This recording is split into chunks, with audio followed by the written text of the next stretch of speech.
La Cité du Luxe a répondu à une demande pour permettre aux acteurs du luxe d'échanger très librement avec les étudiants en formation sur les métiers du luxe.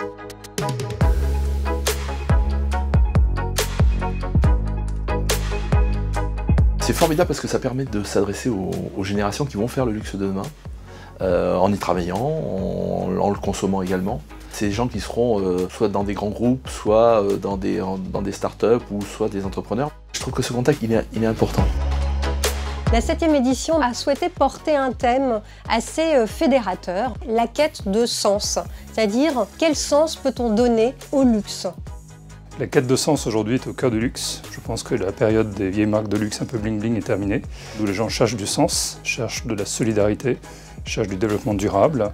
Des engagements auxquels les marques traditionnelles n'ont peut-être pas souscrit par le passé et sur lesquels elles doivent s'adapter et réfléchir aujourd'hui, en particulier en direction des nouveaux publics. Alors la Cité du Luxe, moi cette année, elle m'a vraiment apporté cette confirmation-là que bien sûr la mouvance elle vient du public, elle vient du consommateur qui est demandeur de quelque chose, mais la marque de luxe elle fait pas semblant de lui répondre. Elle s'engage vraiment.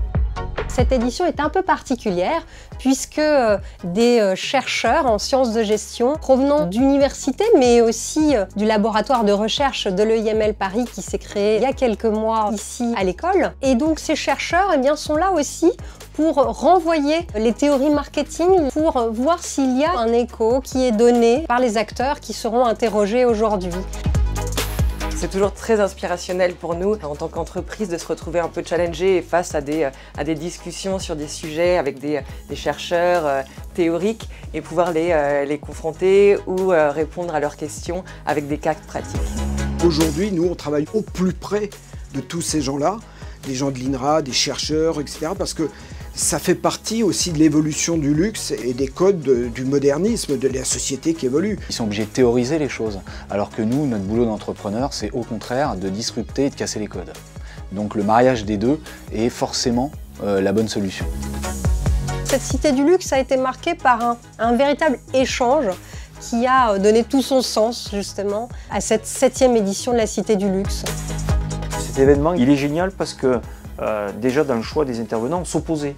On a vu qu'on n'avait pas tous la même opinion, on a vu qu'on n'avait pas tous le même périmètre. Et ça, c'est intéressant pour les étudiants dans le sens où on sort de ces discours formatés. Je veux dire, pour les étudiants, c'est très intéressant, mais c'est aussi très intéressant pour les intervenants.